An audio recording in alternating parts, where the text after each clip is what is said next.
Friends, आई hope कि आप लोग बिल्कुल ठीक होंगे। आज मैं आपके साथ एक बुजुर्ग गुलजार अब्बासी की कहानी शेयर कर रही हूँ। आइए सुनते हैं। जुलाई 1942 में रोजगार के लिए मैं दिल्ली गया था। उस जमाने में हमारे इलाके में मुसलमानों के लिए रोजगार के हालात इंतहाई दर्जे तक बदहाल थे। मैं जब जवान हुआ तो मेरे वालिद साहब ने मुझसे कहा, अपने मामू के पास दिल्ली चले जाओ, वहाँ तुम्हें किसी मुनासिब रोजगार से लगा देंगे। मैंने स्कूल का मुंह तक न देखा। एक तो मैं कोरा अनपढ़ और दूसरा मुझे कोई हुनर भी ना आता था। मैं अल्लाह के आसरे पर रावलपिंडी रेलवे स्टेशन से चलने वाली एक ट्रेन फ्रंटियर मील में सवार होकर अगली सुबह दिल्ली शहर पहुंच गया। मेरे मामू कलीम अब्बास दिल्ली शहर के महल्ला फराश खाना में एक छोटी सी कोठरी में अपने एक दोस्त के साथ रहा करते थे। वो दिल्ली में राज मिस्त्री का काम किया करते थे। उन्होंने मुझे अपने साथ मजदूरी के काम में लगा लिया। मामू एक हिंदू ठेकेदार मलवत राय के पास मुलाजिम थे। उन्होंने सिफारिश करके मुझे भी मलवत राय के पास रखवा दिया था। मेरी तनख्वाह उस जमाने में 80 रुपए तय हुई थी, जो कि उस जमाने के लिहाज से बहुत अच्छी थी। एक दिन मलवत राय ने मामू को कहा, अगर तुम चाहो तो मैं गुलजार को अपने साथ अलीगढ़ ले जाऊं। वहाँ मैंने एक जैन मंदिर की सफाई और मुरम्मत का काम पकड़ा है। उसे 120 रुपए तनख्वाह दे दूंगा। मामू मान गए। इसकी कई वजूहात थी। पहली तो ये है कि मेरी तनख्वाह में यकदम 40 रुपए का इजाफा हुआ था, और दूसरा ये कि मैं मामू के साथ जिस छोटी कोठरी में रह रहा था उसमें मेरे लायक सोने के लिए मुनासिब जगह न थी। मामू के दोस्त जिनके साथ रह रहे थे वो अक्सर मेरी आमद पर चिड़चिड़ किया करते थे। मामू ने मुझे कहा, अब मैंने तुम्हारी माकूल नौकरी लगवा दी है, इससे आगे के मामलात तुम खुद संभालो। लेकिन मैं यहाँ तुम्हें बतलाना चाहता हूँ कि इन हालात में तुम्हें मलवत राय की ये बात मान लेनी चाहिए और तुम्हें 120 रुपए की नौकरी को ठुकराना नहीं चाहिए। मेरी मानो तुम मसलहतन इस बात को मान लो। मामू की बात इस लिहाज से बेहतर थी कि मेरे इस तरह जाने से उनका दोस्त, जहाँ उन्होंने रिहाइश अख्तियार की थी, उसकी चिड़चिड़ाहट से जान छूट रही थी। और दूसरी सच्ची बात कि इस जमाने में 120 रुपए तनख्वाह की नौकरी किस मुसलमान को मिलती थी, और सबसे बढ़कर ये कि मैं दोबारा मरी भी कैसे जाता, वहाँ मुझे इन हालात में क्या रोजगार मिलता। बिलाखिर बड़ी सोच विचार के बाद मैंने मलवत राय की इस नई तर्ज की नौकरी की पेशकश को कबूल कर लिया। मलवत राय ने मेरे साथ एक और मजदूर लड़का दे दिया था। उसका नाम रमेश था।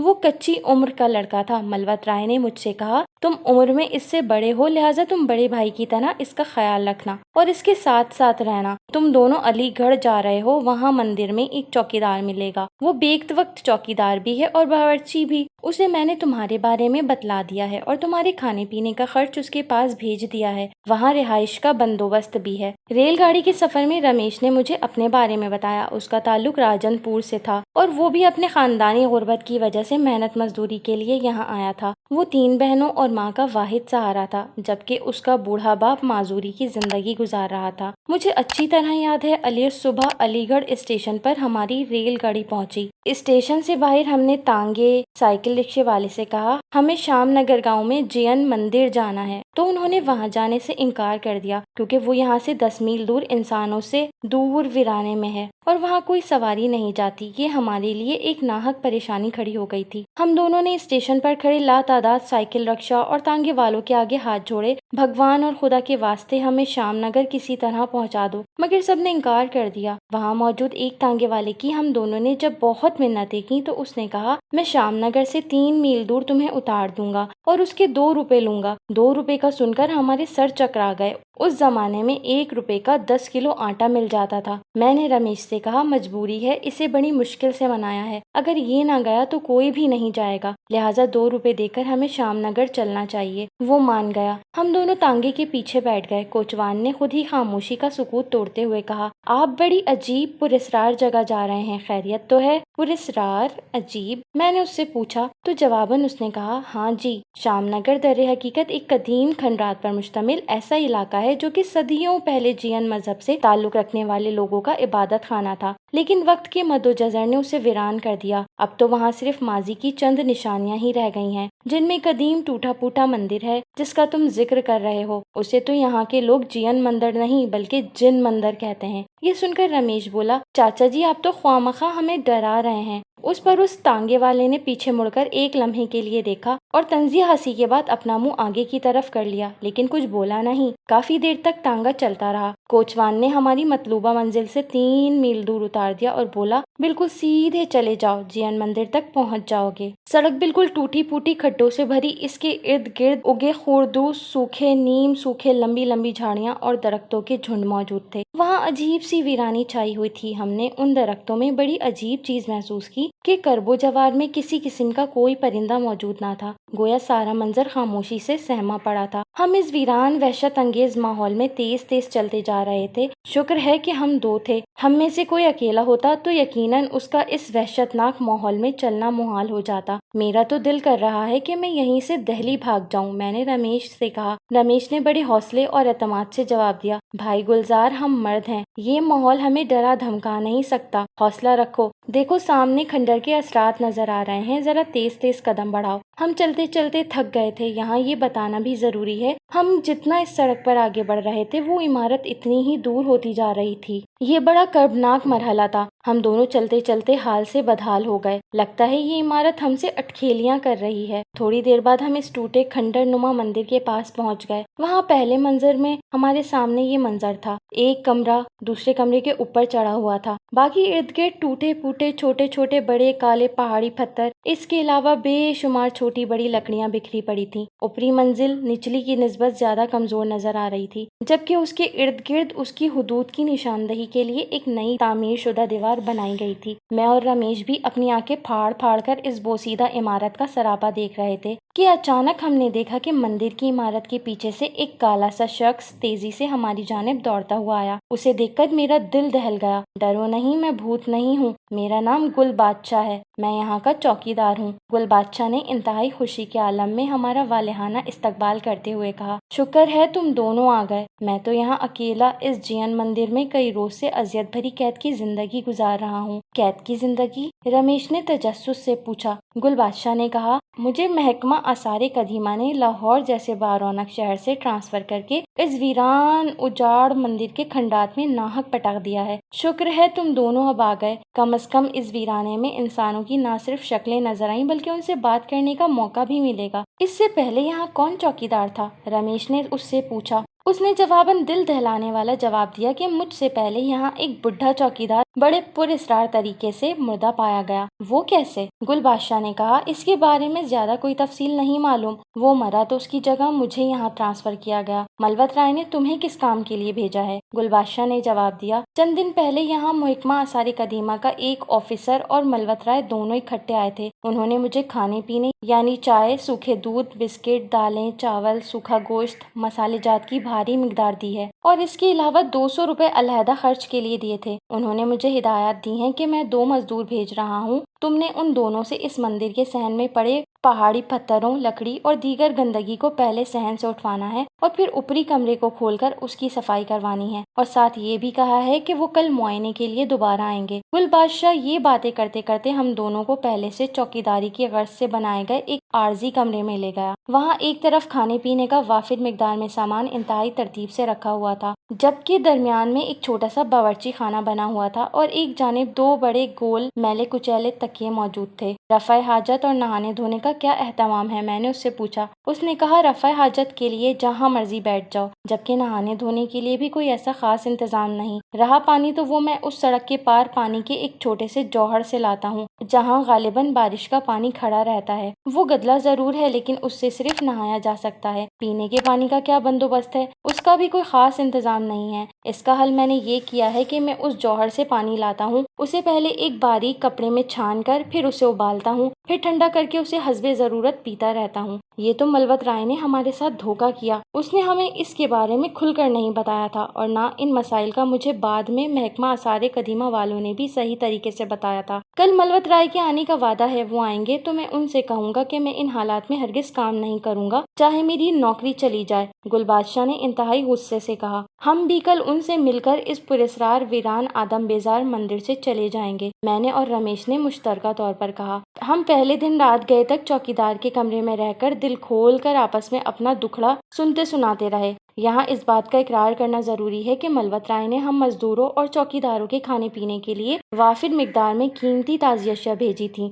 जो कि हमारी नस्लों ने भी ना खाई थी। वो खिदमत तो कर रहा था, हालांकि इस जमाने में गरीब मिस्त्री मजदूरों को कौन खाना पानी देता था। वो हमारी औकात से ज्यादा खाना पीना दे रहा था। रात को हमने खूब अच्छा खाना खाया और गद्दे पर लेटकर बातें करते रहे और फिर सो गए। एक पुरानी मोटर गाड़ी की आवाज हम सोते हुओं के कानों से टकराई। लगता है मलवत राय साहब आ गए हैं, चौकीदार ने चौंक कर कहा। हम दोनों चौकीदार के पीछे मलवत राय की जानिब गए। वो गाड़ी से उतर चुके थे। उनके साथ 2 महकमा सारे कदीमा के बड़े अफसराने बाला भी थे। उनमें से एक गोरा था। चौकीदार ने मुझे कोहनी मारते हुए कहा, ये डायरेक्टर जनरल साहब हैं, उनका नाम मिस्टर पालने है। उनके सामने जरा अदब से रहना। ये तेरा ऑफिसर है, हमारा नहीं। हाँ भाई गुल बादशाह, काम शुरू हुआ कि नहीं? रमेश जो पहले ही तपा हुआ था वो झट बोला, ठेकेदार साहब आपने हमारे साथ धोखा किया है। कैसा धोखा? वो खिसियाना होकर बोला, धोखा ये है कि आपने हमें दिल्ली में ये नहीं बताया था कि शाम नगर में इस जैन मंदिर में पानी, बिजली या दीगर जरूरियात की सहूलत मौजूद नहीं है और ये इलाका अलीगढ़ से दूर दराज बिल्कुल अलग थलग वीराने में है। मलवत राय ने रमेश के सख्त लहजे का जवाब इंतहाई मुलायम अंदाज में ये दिया, मैंने तुम्हारे साथ धोखा किया? क्या धोखा किया? एक तो मैंने तुम्हें डबल तनख्वाह पर मुलाजिम रखा और दूसरा मैं तुम्हें यहाँ वीराने में हर सहूलत फराहम कर रहा हूँ जो शायद इस दौर में कोई मालिक अपने नौकरों को नहीं देता। मलवत राय ने फिर उसे कहा, मैं क्या तुम्हारा पाबंद हूँ जो तुम्हें हर बात बताऊं? गोरे बड़े ऑफिसर मिस्टर पालने ने गुल बादशाह को कहा, तुम्हारी कच्ची नौकरी पक्की कर देगा और तुम्हारी तनख्वाह अब अच्छी हो जाएगी। तुम बस दिल लगाकर अपनी निगरानी में इस मंदिर की सफाई करा दो। गुल बादशाह ने अपने अंदाज बदलकर अपने रवैये में नरमी पैदा कर ली, जिसे मैंने और रमेश ने हैरत से देखा। तुम मेरे भाइयों की तरह हो, मैं तुम्हारी सहूलियात मराहत में मजीद इजाफा कर देता हूँ, बल्कि इस वक्त तुम्हारी तनख्वाह में मजीद 20 रुपए का इजाफा कर देता हूँ। ठेकेदार मलवत राय ने हमारे गुस्से पर लालच का मरहम रख दिया। और मजीद क्या क्या सहूलतें देंगे? रमेश ने लालची अंदाज में पूछा। मुझे एहसास है कि तुम लोग यहाँ इस वीराने में अकेले हो, इसलिए मैं तुम्हारे सैर सपाटे के लिए 2 नई साइकिलें भेज देता हूँ ताकि तुम लोग फारिग औकात में इस वीराने से निकलकर तफरी वगैरह कर सको, और एक बड़ा रेडियो भी भेज दूंगा जो इस तन्हाई में तुम्हारा दिल बहलाएगा। मलवत राय ने रमेश को अपने पास प्यार से बुलाकर कहा, मैं तुम्हें 4-5 दिन बाद वापस दिल्ली बुला लूंगा, तुम जरा जज्बाती इंसान हो।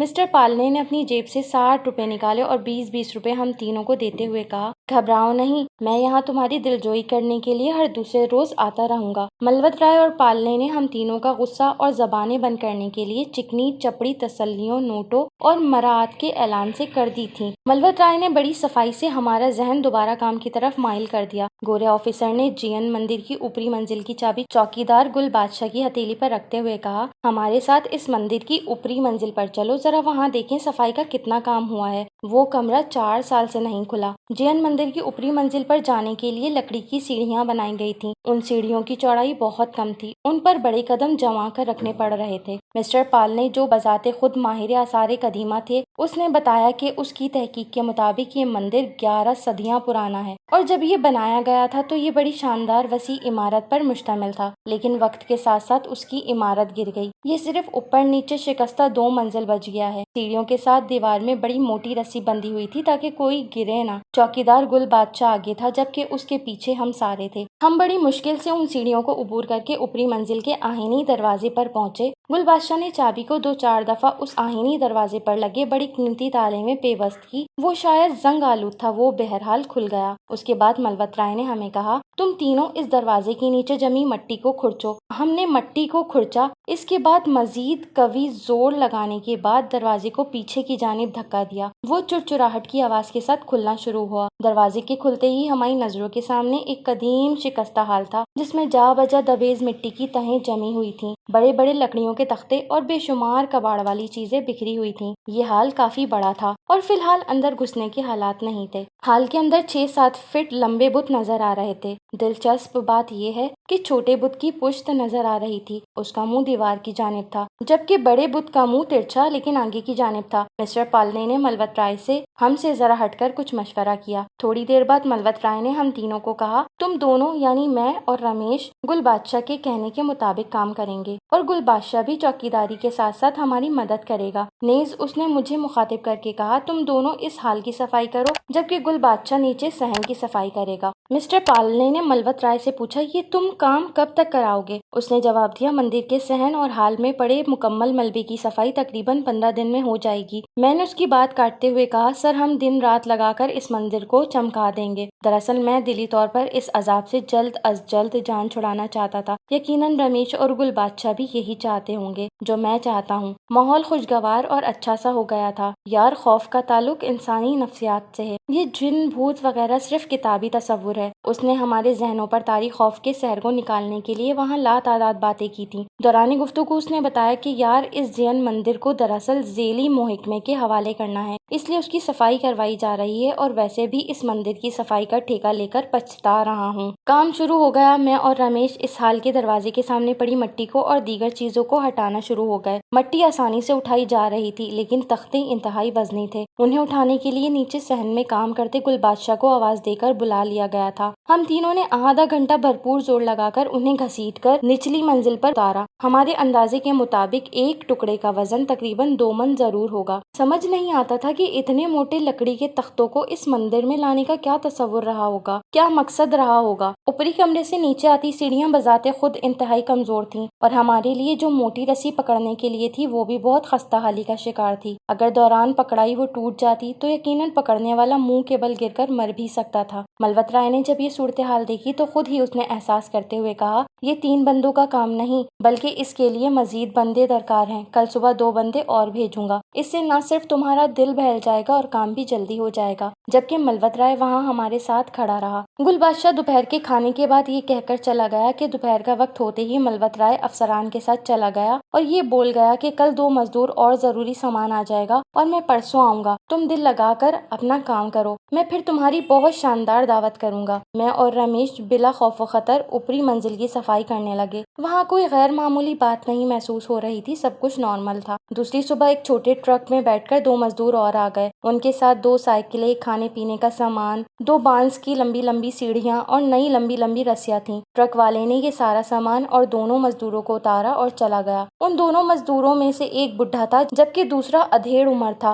बाद में बुढ़े ने अपना नाम राजेंद्र और अधेड़ उम्र ने अपना नाम असवंग बताया। राजेंद्र ने ठेकेदार मलवत राय के हाथों की लिखी चिट्ठी मेरे नाम की दी। मैंने उसे पढ़ा। उसमें लिखा था कि मैं कल सुबह आऊंगा और दोनों को नीचे काम पर लगा दो, जबकि गुल बादशाह को ऊपरी हाल की सफाई के लिए अपने साथ लगाओ। मैंने 2 साइकिलें तुम्हारी तफरीह और बाजार से जरूरत का सामान खरीदने की गर्ज से भेजी हैं। मलवत राय ने ये भी लिखा था कि तुम लोग काम के बाद उन साइकिलों का इस्तेमाल करना जब बहुत जरूरत पड़ जाए। उन दोनों मजदूरों के आने से हमें जहनी ढारस होने लगी, लेकिन ये ढारस वक्ती साबित हुई। हुआ ये कि पहले दिन ही बुढ़े मजदूर राजेंद्र के सर पर एक वजनी पत्थर गिर गया और वो अच्छा खासा जख्मी हो गया। उसके साथ आया हुआ मजदूर असवंग अपनी साइकिल पर बिठाकर अस्पताल ले गया। किस अस्पताल में लेकर गया उसका नाम मालूम ना था, लेकिन वो जल्दी में ये कह गया कि वो उसकी मरहम पट्टी करवा के तकरीबन 2 घंटे बाद वापस आ जाएगा। वो शाम तक जब न आया तो हमें तशवीश और परेशानी लाहक हुई। गुल बादशाह ने अपने सर पर तफक्कुराना अंदाज में हाथ फेरते हुए कहा, असवंग किधर मर गया? वो अभी तक आया क्यों नहीं? हमें थोड़ी देर और इंतजार करना चाहिए, मैंने उसे मशवरा देते हुए कहा। उसने मेरी तजवीज़ को रद्द करते हुए कहा, इतना तो इंतजार कर लिया है। हम थोड़ी देर उनकी और राह देखते रहे। यार, एक गलती हो गई। गलती ये हुई कि हमें भी राजेंद्र के साथ जाना चाहिए था। अब क्या किया जाए? गुलजार, तू मेरे साथ चल, हम दोनों उसे ढूंढते हैं। वो ना जाने किस हॉस्पिटल में गया है। मैं यहाँ अकेला नहीं रहूंगा, रमेश ने साफ इनकार करते हुए कहा। मैं गुल बादशाह के साथ जाऊंगा। मैं यहाँ अकेला क्यों रुकूं? हम दोनों आपस में इस मसले पर लड़ने लगे। लगता है राजेंद्र की हालत अस्पताल में ज्यादा खराब हो गई है, इसलिए असवंग वापस नहीं आया। वो शाम नगर के किस अस्पताल में लेकर गया है ये तक हमने नहीं पूछा। गुल बादशाह ने झंझला कर कहा, तुम आपस में लड़ो नहीं, तुम दोनों इधर रहो, मैं अकेला उन्हें ढूंढने जाता हूँ। आप किधर जाएंगे? रमेश ने गुल बादशाह से पूछा तो उसने गुस्से से जवाब दिया, मैं चाहे जहन्नुम में उन्हें तलाश करूँ, लेकिन तुम में से एक बंदा नीचे मंदिर के सहन में काम करेगा और दूसरा ऊपर हाल में, और मैं कोशिश करूंगा कि जल्द अज जल्द यहाँ पहुँच जाऊँ। रमेश, तुम नीचे काम करो और गुलजार ऊपर काम करेगा। वो ये कहकर दूसरी साइकिल लेकर नए मजदूरों को तलाश करने निकल गया। मैंने रमेश से कहा, तू मंदिर के सहन की सफाई कर, मैं ऊपरी मंजिल की सफाई करता हूँ। मैं अपनी धुन में अकेला मंदिर की ऊपरी मंजिल में सफाई कर रहा था कि अचानक मुझे ऐसा महसूस हुआ जैसे किसी भारी जिस्म ने अपना कदम आगे बढ़ाया हो। मंदिर की छत में जमी मिट्टी धूल गुबार बनकर उठी। पहले तो मैं ये समझा कि शायद भौचाल आ गया है, लेकिन फिर ये धमक रुक गई। मैंने चौंक कर इधर उधर देखा, वहाँ कुछ गैर मामूली ना था। दोनों बुत अपनी जगह मौजूद थे, लेकिन उनके सामने से बड़े 2 पत्थर सिरक कर नीचे आ गए थे। मेरे लिए ये बड़ी हैरत अंगेज बात थी। या इलाही, ये माजरा क्या है? मैंने सोचा मैं रमेश से जाकर पूछता हूँ कि तुमने कुछ जलजला जैसी आवाज सुनी कि नहीं। मैं अभी सीढ़ियों के दरमियान के रास्ते में था कि मुझे जोरदार आवाज सुनाई दी, जो कि रमेश की थी। गुलजार भाई, मुझे भगवान के लिए इस बुत से बचाओ। बचाओ बचाओ की आवाजें पहले से ज्यादा तेज होने लगी थी। मैं भागा भागा रमेश के पास पहुंचा तो वहाँ मेरे पैरों तले से जमीन निकल गई, क्योंकि रमेश की टांगों को किसी नादीदा कुव्वत ने एक भारी पत्थर से कुचल दिया था। ये देखकर मेरी अपनी हालत बहुत अबतर हो गई। मैंने रमेश को शदीद जख्मी हालत में देखा तो उससे घबराहट में पूछा, तुझे किसने मारा? रमेश ने इंतहाई तकलीफ में ऊपरी मंजिल की जानिब इशारा करते हुए कहा, बड़ा बुत। वो ये कहकर बेहोश हो गया। मैं उसे कंधे पर उठाकर गुलबादशाह के कमरे में लाया। शदीद खून उसकी टांगों से बह रहा था। मैंने खून को रोकने की बहुत कोशिश की। रमेश बदस्तूर बेहोश पड़ा था, लेकिन जिंदा था। इधर गुलबादशाह भी वापस नहीं आया। मेरी हालत इस वीराने में अपने सामने पड़े मरते रमेश को देखकर नागुफ्ताबा हो रही थी। इस दौरान मुझे मंदिर की ऊपरी मंजिल से बिल्कुल गुलबादशाह जैसी आवाज आई। वो मुझसे कह रहा था, गुलजार अब्बासी, ऊपर आओ, ऊपर आओ। या इलाही, ये क्या माजरा है? मैं खुद कलामी के अंदाज में बोलने लगा। मुझे बारी बारी ऊपरी मंजिल से आवाज आ रही थी, गुलजार जल्दी आओ। बहरहाल मैं हौसला और हिम्मत जमा करके ऊपर गया तो वहाँ एक और नाकाबिले यकीन सूरत हाल मेरे सामने मौजूद थी। ऊपर एक बुत मौजूद था, लेकिन दूसरा छोटा बुत मौजूद ना था, और उस जगह गुलबादशाह भी मौजूद ना था। मैंने उस दौरान एक और धमक चौकीदार के कमरे की सिमत सुनी,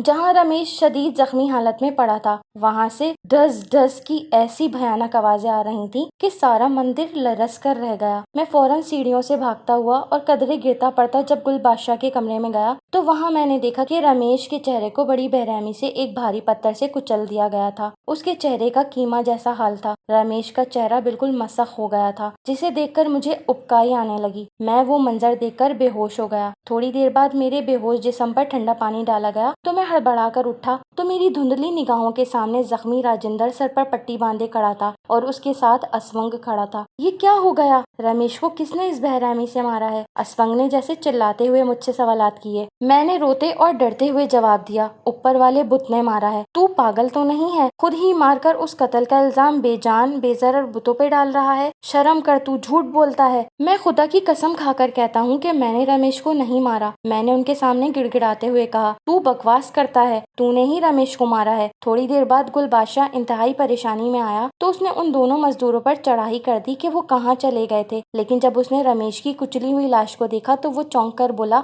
इसे किसने कत्ल कर दिया? ये क्या हुआ? इससे पहले कि मैं कुछ बोलता असवंग ने उसे बताया कि गुलबादशाह ये कहता है उसे ऊपर वाले बुत ने मारा है। क्या कहा? मैं सच कह रहा हूँ गुलबादशाह, वाकई रमेश को ऊपर वाले बुत ने मारा है। मैंने उसे सारा वाकया बताया। गुलबादशाह ने एक जोरदार थप्पड़ मेरे मुंह पर मारा। ड्रामा न कर, तूने ही रमेश को मारा है। मुझे साफ साफ बता दे असल मामला क्या है। मैंने उसके पाँव में गिरकर कहा, खुदा की कसम मैंने रमेश को नहीं मारा। मैं उसे क्यों मारता? ये झूठ बोलता है। राजेंद्र ने जख्मी हालत में मेरी जात पर कचोके मारते हुए कहा, ये मेरे भाइयों की तरह था, मैं उसे क्यों मारूंगा? मैंने कहा, रमेश की लाश के कुचले हुए हिस्सों को उन तीनों ने सेट किया। उस बेचारे का मुंह भारी पत्थर पड़ने की वजह से बिल्कुल खीमा बन चुका था। गुलबादशाह ने असवंग को कहा, तू फौरी तौर पर साइकिल लेकर जा शाम नगर थाना, जो यहाँ से 4 मील दूर है, वहाँ पुलिस को इस वाक़ये की इत्तला दे ताकि हम इसे गिरफ्तार करवा के अपने सर से इस बोझ को हटाएं। बच्चे, तू लाख चालाकी कर और बेशक ये कहता रहे कि तूने रमेश को कत्ल नहीं किया, लेकिन तमाम शवाहिद वाक़यात तुझे मकतूल के कत्ल के जुर्म में फांसी के फंदे की जानिब लेकर जा रहे हैं। थोड़ी देर बाद असवंग अपने साथ 3 पुलिस वाले और एक थानेदार को ले आया। थानेदार ने आते ही रमेश की लाश को हवन्नकों की तरह देखते हुए अपने साथ आए सिपाहियों को कहा, ओए ये कितना भयानक कत्ल है। भगवान कसम, मैंने ऐसा सफ़ाकाना कत्ल अपनी नौकरी में पहली बार देखा है। मैं सहमा और डरा हुआ एक ईंट पर बैठा हुआ था। उसने मुझे वहाँ जानवरों की तरह बेदर्दी से गिरेबान से पकड़कर फर्श पर गिराया और 2-4 लातें जोर से मेरे जिस्म में मारते हुए कहा,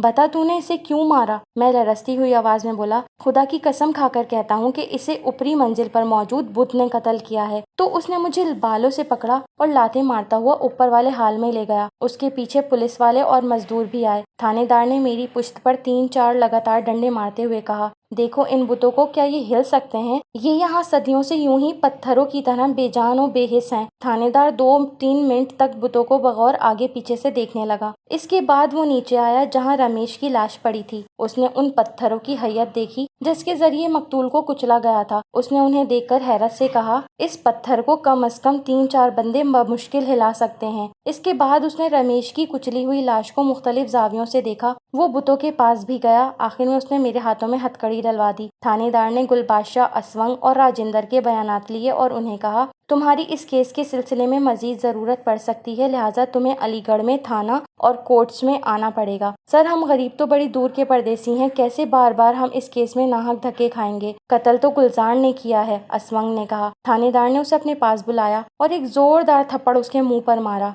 मोटी मोटी गालियां दी और बोला, ये कत्ल का केस है, इसमें जिंदगी और मौत साथ साथ चलती है। इस केस का अदालत हर जाविये और शवाहिद परख कर बड़ी एहतियात से फैसला देती है। आइंदा आने वाली तारीखों में तुम तीनों इस केस के अहम गवाह होगे और हो सकता है कि इस कत्ल केस का मुद्दा उल्टा तुम पर ना पड़ जाए। वो कैसे? गुलबादशाह ने पूछा। अबे पगले, जाहिरी बात है कि जब इसके सर पर मौत मंडलाएगी तो ये हाथ पांव तो मारेगा। ये कह सकता है कि उसे हम तीनों ने मिलकर मारा है। ये ऐसा नहीं कर सकता, यही कातिल है। असवंग ने थानेदार की बात काटते हुए कहा, ये तो ये कह रहा है। थानेदार ने तीनों को अपने पास बुलाकर कहा, अगर तुम तीनों ने अपनी और इस गरीब की जान कानूनी पेचीदगियों से बचानी है तो तुम सारे मिलकर मेरे साथ ताउन करो। और उसने अपनी उंगलियों को मलकर रिश्वत देने का इशारा किया। तो मैं इस केस का रुख किसी और जानिब पलट देता हूँ। सर, हम इंतहाई गरीब मजदूर लोग हैं, भगवान के वास्ते हमारी इस केस से जान छुड़वाएं। थानेदार ने गुलबादशाह को अपने पास बुलवाया और उसे कहा, मेरे तजुर्बे के मुताबिक गुलजार इस केस में बच जाएगा। इसकी वजह यह है कि एक तो जिस पत्थर से रमेश हलाक हुआ है इतना भारी है कि इसे बमुश्किल 4 आदमी उठा सकते हैं। बकौल तुम सबके ये वक़ुआ के वक्त अकेला था। यहाँ 2 सवालात पैदा होते हैं। एक तो ये कि ये अकेला इतना भारी पत्थर उठा नहीं सकता, इसके लिए कम से कम 5 अफराद की जरूरत है और 4 तुम हो। और दूसरा, अगर तुम्हारी बात मान भी ली जाए तो मौके का गवाह कोई नहीं। मेरे तजुर्बे के मुताबिक ये 100% बच जाएगा। बाकी आगे जो तुम बोलो। मैं इस केस को किस तरफ लेकर जाऊँ? ताउन करो तो।